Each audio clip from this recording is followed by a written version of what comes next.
पुराबद्दल काय शब्द वापरावे याचा प्रत्येकाला भान असायला पाहिजे.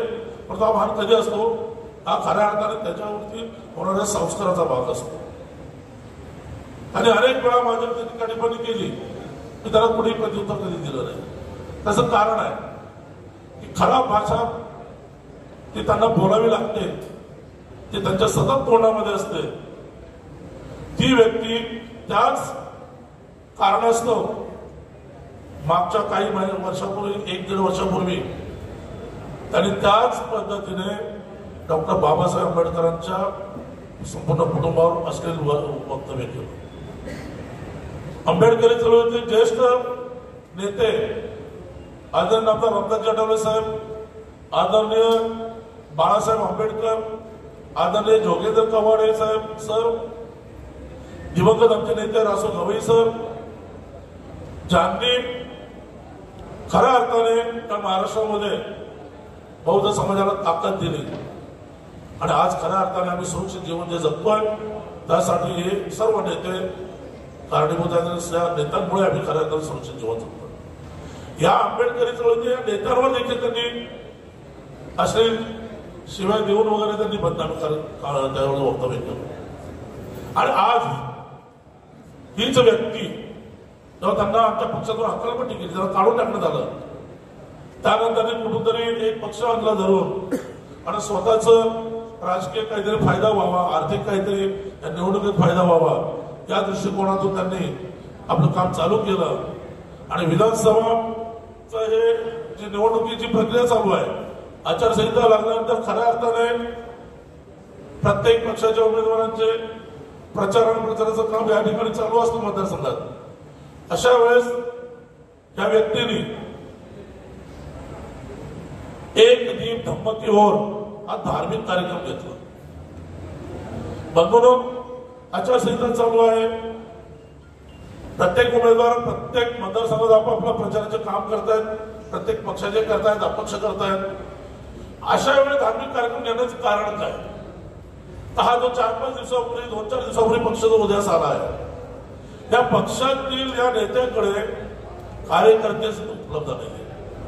मग कार्यकर्ते उपलब्ध नाही तर मग काय करायचं? मग त्यांनी एक शक्कल लढवली की आपण एक दीप धम्मकीवर हा कार्यक्रम घेऊ.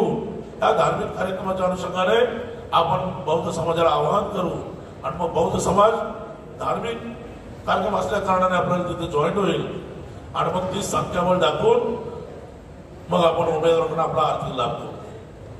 सतत प्रत्येक निवडणुकीमध्ये आरपीआयचा जिल्हाध्यक्ष असताना त्याने प्रत्येक निवडणुकीमध्ये आर्थिक स्वातंत्र्य जपण्याकरिता त्यांनी कार्यकर्त्यांना समाजाला वेठीस धरलेलं होतं. आज ती संधी त्यांना प्राप्त नाहीये, म्हणून त्यांनी हा दुसरा मार्ग अवलंबला. पत्रकार परिषदेमध्ये आमचे बौद्ध समाज पत्रकार देखील उपस्थित आहेत आणि जाणीवपूर्वक मी तुम्हाला सांगतो की तुम्ही हे जाहीर करा की काल परवा त्यांचा एक कार्यक्रम खोपोलीमध्ये झाला, एक दीप धम्मकीवर. खऱ्या अर्थाने हा कार्यक्रम करत असताना हातामध्ये मेणबत्ती, पेटती मेणबत्ती घेऊन साधत आपण बाबासाहेबच्या पुतळ्यापर्यंत पोहोचायचं होतं. ओव्हरसाहेब बरोबर ना? आणि त्या ठिकाणी बुद्धवंदना घेऊन कार्यक्रमाची सांगता करायला हवी होती. पण या व्यक्तीने खोपोलीच्या फायर ब्रिगेड पासून बाजारपेठेतून चालत बाबासाहेबच्या पुतळ्यावर समोर जात असताना आपण व्हिडिओ पहा, आपण बऱ्याच जणांनी व्हिडिओ केले असतील, त्यात मुस्लिम समाज बांधव, परप्रांतीय बांधव हे बाहेरून आणून बसेस करून आणल्या होत्या. त्यांना सामील केलं होतं गर्दी दाखवण्यासाठी. आणि दीपक हॉटेलचा जो चौक आहे त्या चौकात गेल्यानंतर या व्यक्तीने त्या कार्यकर्त्यांना सांगितलं की मला उचलून खांद्यावर घे आणि खांद्यावर माझी मिळवून तिथपर्यंत नाही.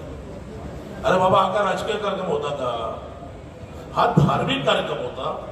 आणि तो शांततेत आता मेणबत्ती, पेटती मेणबत्ती घेऊन चालत जायचं असतं. बाबासाहेबांच्या पुढल्या जाऊन तिथे नतमस्तक व्हायचं असतं. बुद्धवंदना घेऊन आपला कार्यक्रम समाप्तीनंतर करायचा असतो.